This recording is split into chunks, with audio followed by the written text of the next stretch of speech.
Hey guys, it's Renee the Gamer here, and I am back with another video right here for you guys. We have some more Arcane Azra Chapter 10, Book Justice, Number Chapter 3, Blood and Sand, because we already posted the whole truth. Now it is on to Blood and Sand.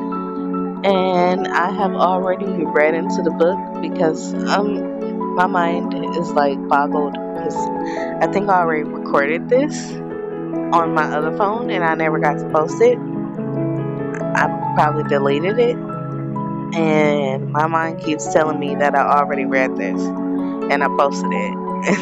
I have to keep going back to my YouTube page and looking like, did I post this? But I didn't. Look, I did not post this. So please be mindful of me coming back and starting to record because it's gonna sound a little choppy, but I'm gonna work on my editing skills also. Thank you guys for watching. Go ahead, like, comment, and subscribe, and I hope you guys enjoy this. Let's go ahead and get started on Chapter 3, Blood and Sand.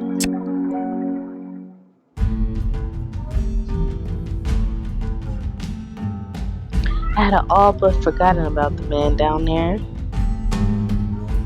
She peers down at Meryl. He mentioned that people tend to forget him. Recognition slowly dawns in Nadia's eyes. She sighs heavily. Lucio found him. The people called him the Scourge of the South. I don't know who he used to be, but Lucio must have had powerful leverage over him. He used the Scourge as his execution, forcing him to fight and kill in the arena. Now Miro's bitter hatred for Count Lucio makes sense to me. I can't imagine how he must feel being back in the Coliseum. Out of the corner of my eye, I spot Olgira charging into the judge's box. What? What is this intrusion? I am the judge. I am proceeding. A fight with the Scourge deserves a proper enthusiast. Move it, worm. They unceremoniously shove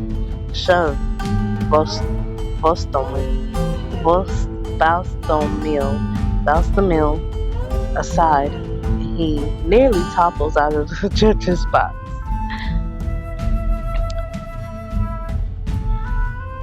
Vesuria, the Scourge of the South, is back. The bloodiest butcher, the Count's executioner, unconquered in the arena. Scourge! Scourge! The crowd yells. The guard hurries in our box completely out of breath. It takes me a moment to recognize Ludovicto.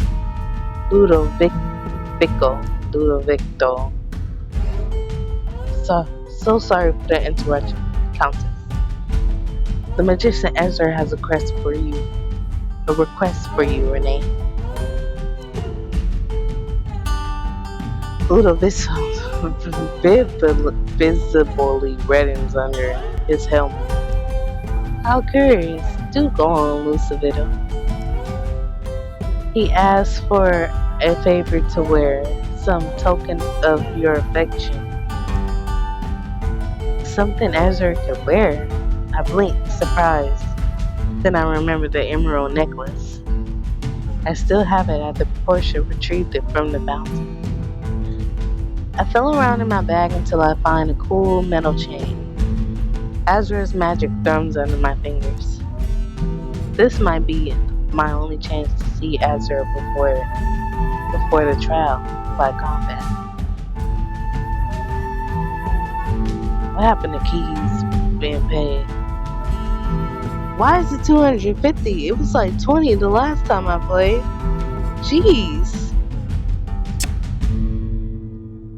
I carefully hand the glittering emerald necklace to Ludovicto. Victo. Can't pronounce that man's name right. Here, my favorite for Ezra. Thank you, investigator. Countess, I'll just go get this to him. A lovely token of your affection, Renee. This victim will deliver it safe and sound. He would never dare do otherwise. After only a few minutes, I spot this victim jogging back through the crowd. He has something in his hands, something slender and purple. Lost? Oh, thank goodness you know what to do. I don't know why he gave me the snake. He clearly never held a snake in his life. Boss squirms away from him and curls up on my lap. Asra must have sent her back with Ludovicto to keep her safe. I'm calling him Ludovicto. Fight? Nadia watches this exchange with great interest. But before I can explain, Bulgara whips the crowd into a frenzied chant. Ursula, it's been too long. Are you ready for a fight? Fight! Fight! The crowd yells. The chanting escalates to a fever pitch when Ezra and Julian re-enter the arena. Our first contender against the Scourge, a dastardly Dr. Dvorak. Ursula, we are here to answer your prayers today. The Scourge meets his match. Julian draws 2 daggers from his belt and throws them high in the air. Catches one. A burst of magic lifts the other skyward like a shining steel feather. And there's our second contender. The mysterious magician, Asra. Asra steps out from behind Julian and bows to the crowd. How elegant. That's just elegant.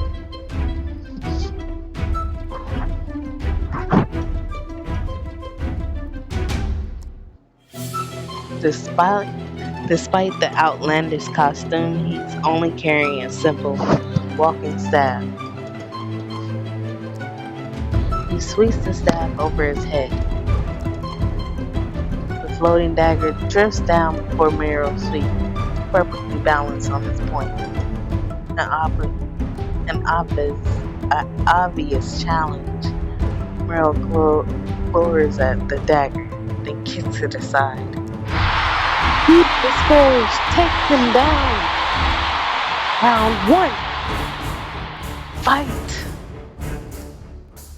Meryl throws off his heavy cloak, tosses it at Ezra's feet, a challenge of his own. He cracks his neck, planting both feet in a fighting stance. Let's do this. Psst. Ezra. That's his best line. Let's do this? Where's the Scourgy minutes? We didn't all do community theater. Keep going with your line. From the front of the Countess box, I can see and hear almost everything they do. But with all the noise in the stands, Julian has to shout to make himself heard. Is this the fearsome Scourge? Do your worst. They circle Mira like sharks hunting for an opening. A dazzling display of light and color shimmers around Asra. He looks like he's floating underwater.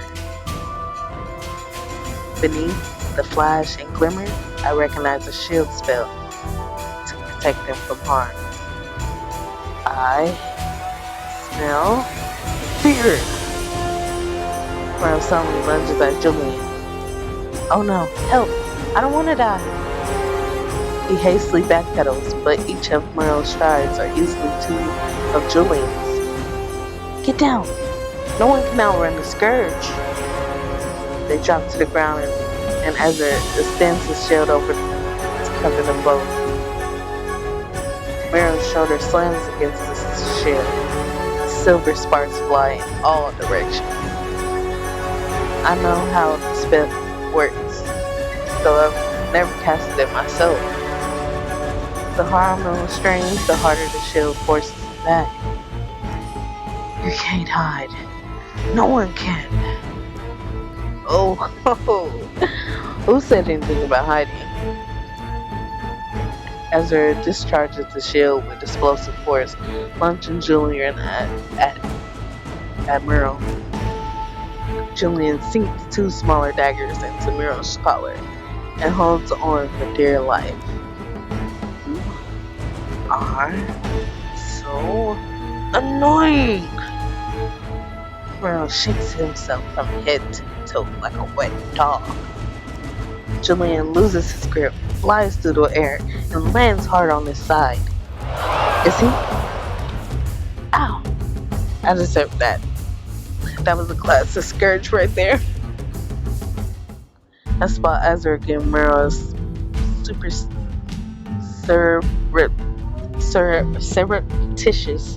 surreptitious thumbs up behind his back. Excuse me, you guys. Mero yanks the daggers out of his collar. They look like toothpicks in his hand. He slowly clenches his fists to crush them into scrap. Looking for these? The daggers vanish in a plume of emerald smoke. Ezra snaps his fingers and they reappear in Julia's waiting hands. Magician! Magician! Come on, Scourge, show them who rules the Colosseum. Mero looks around for a weapon, and his eyes fall on the witness stand.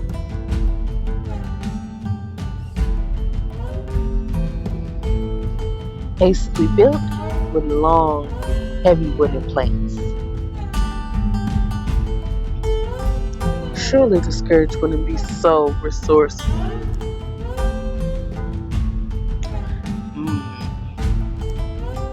Huh?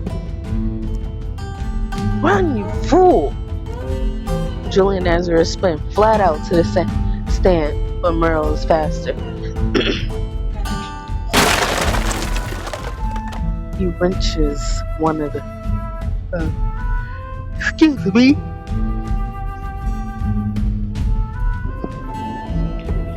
He wrenches one of the boards free, emerging from a cloud of dust, nails, and splinters. Both very dead people. Ezra and Julian exchange dubious looks, but the cheering crowd doesn't seem to notice. That's a neat trick. Too bad it won't work for you. Mero charges at Ezra, swinging the board in long, wild arcs. Ah, the old party stunt. With a flick of his staff, Asra summons a wave of water from the bare earth. It propels him up and over Mero's shoulders, and Asra rolls harmlessly off his broad back. The people leap to their feet, cheering and stamping.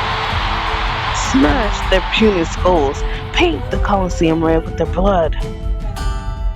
Is that what you want, Versa? Do you demand blood in the sand? Julian flourishes daggers and approaches Mero, but Asra stops him. I'll take care of this. Are you sure? He lifts Mero up and down. Even the wooden plank is taller than Asra or Julian. He's a big boy. Yes, I can see that for myself. I know what I'm doing. But the concern on Julian's face looks pretty genuine to me. Ezra twirls his staff, emerald smoke bellowing behind him as he strides toward Mero. What are you doing? even the playing field. Ice crawls up Azra's staff, extending it into a deadly spear. He lunges at Meryl, who easily smacks the spear aside.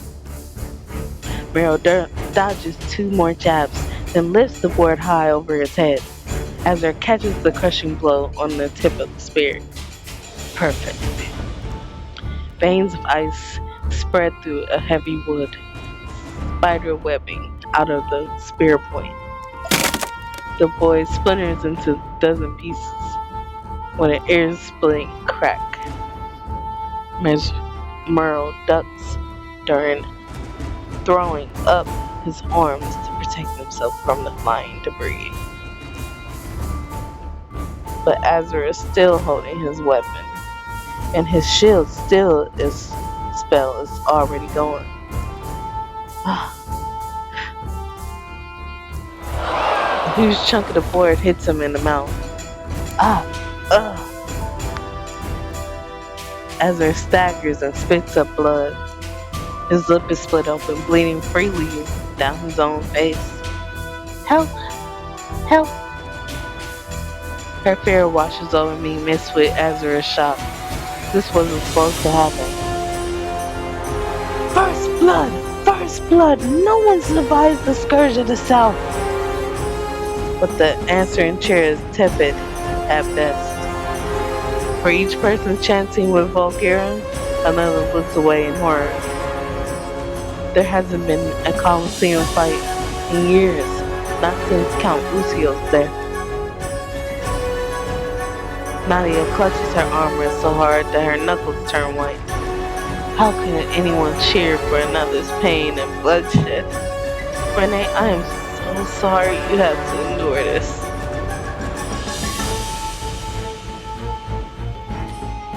Okay, we have come to our first choice of the night. Can you stop this? Azra can win. We can choose to make her stop it, or we can see if Azra can win. I mean, if this was my actual husband, I have faith in my husband. Because if they already got a plan going on in the field, in the Coliseum, why would I interrupt that?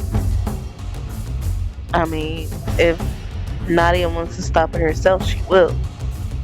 But let's go ahead and continue on. I think the choice I'm gonna make is Azra can win. I know Azra can win. I know Meryl is Azra's fan, but I can't reveal that to Nadia. I admire your confidence in your teacher. I only wish I shared. I don't remember anyone defeating the Scourge of the South. Azra and Meryl can't throw the fight, or even the crowd might notice. All I can do is watch, wait, and hope nothing else goes wrong. Back on the arena floor, Julian is yelling at Azra.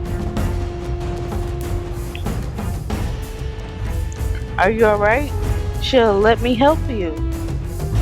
We can argue later, we still have to fight to win. Julian throws a dagger past Meryl's head. Azra conjures a water whip. But Meryl doesn't move or even blink.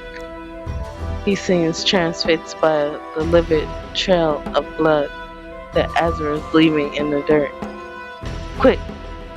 Snap him out of it before someone notices!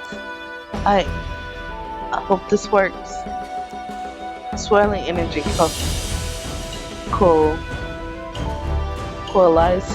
coalesces around Azra's hand. Wind whips his hair and clothes. A strange high hum rings through the arena as it slams his staff into the ground. And the heavy collar around Merle's neck disintegrates to dust.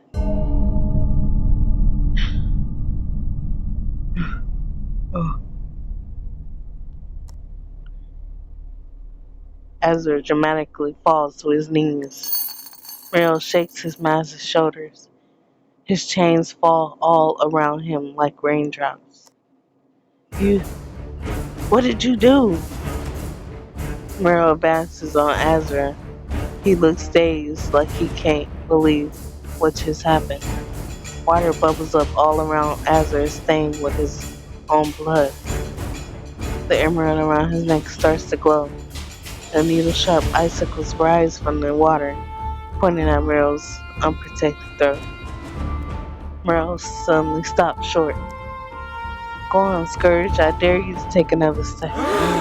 The Colosseum holds his breath as Meryl looms over a defying Asra. Danger! False tail whips back and forth in agitation. No one is paying attention to Julian, who circles around to Meryl's flank. He he looks like he wants to jump between Asra and Meryl. Meanwhile, Meryl pulls his arm back, ready to deliver a finishing blow. I can see his massive hands trembling.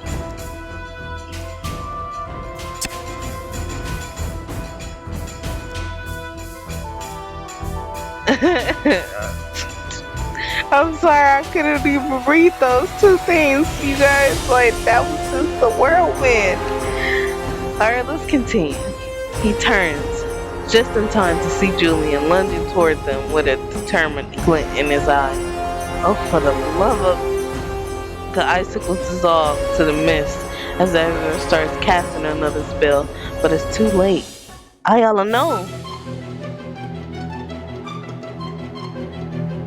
The finishing blow is slow and obvious, but Julian leaps straight into Merle's oncoming fist. Arm and knuckles slam into Julian's temple. Ah! Julian collapses, skids along the arena floor, and crashes into the far wall. A stunned silence falls over the Colosseum. Then people start to jump to their feet, pointing and shouting at Julian. Get up! Get up! Beat up the Scourge! But Julian just slumps over, limp as a rag doll.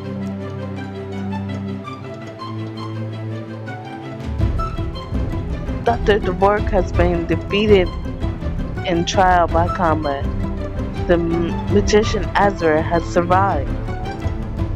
Why wait for the hangman? Finish him! Finish him! But that is the last straw for Nadia. She stands tall, her eyes flashing with fury. Enough! No one will be finishing anyone today! Trial by combat determines guilt, and it is not an excuse for public slaughter. Suitably chastened. The crowd's shout subsides. Nadia glares daggers at Volga. They dig their gauntlets into the side of the judge's box. Guard, take Dr. Ward back to his cell and find someone who can tend to his wound. Azra and Scourge, the trial is over. You are dismissed. I volunteer to oversee Dr. 069's recovery. He's such a fascinating specimen. It's the least I could do for an old colleague. The guards carry Julian back to the dungeon with Vladimir hot on their heels. Waves of people pour into the arena floor and lift Azra up on his shoulders. Meryl's glory keeps anyone from trying to do the same to him. Renee! I hurry out of the counter's box, but before I can make it to Azra, the surging crowd picks me up too. They march out of the Colosseum, carrying Azra and I into the square like so much flotasm. Azra flicks his wrist away from the nearby fountain lifts him free of the cloud. The rise, he rides it over to me and pulls me off a stranger's shoulders. He's shaking from head to toe. I grab a handkerchief from my bag and start cleaning the blood from his face.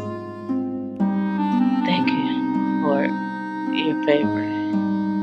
Renee did bring me luck.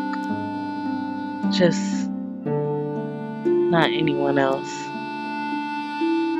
Azar hands me the emerald necklace and looks around for Miro, but he's nowhere to be seen. It wasn't supposed to end this way.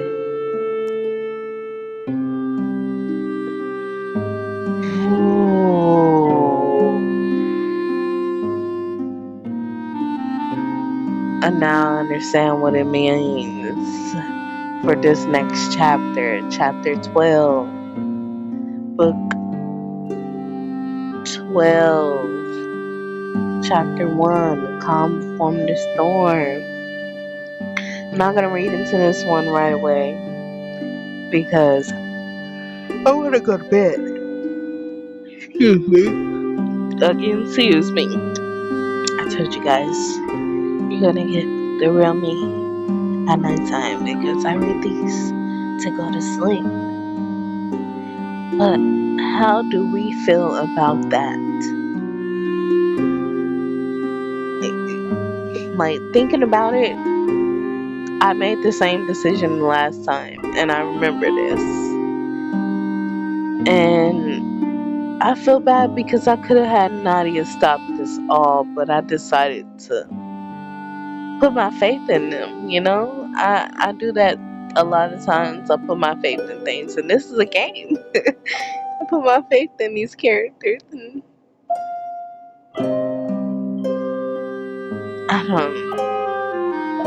I don't think I made bad decisions. I made the same decisions that I made before. But like I said, you guys, let's see if I keep making the same decisions I made before. Let's see if I make new ones and change the story. I don't think that I'm gonna get the downside because like I said before, I think to get the downside, you have to completely start over with the books, and I don't really want that. I don't. I think in that one, everyone might like perish, but I don't know. But I want to thank you guys for coming along with me and continuing to read this and continue to be a part of my channel. Thank you guys for watching. Like, comment, and subscribe. And I will see you guys in the next video. Go ahead and put anything you would like to say about this video in the comments. I will be posting on the next part pretty soon. But we'll be on book 12, chapter 1, Calm Before the Storm, next time. Alright? Thanks, guys. Catch you later. Bye.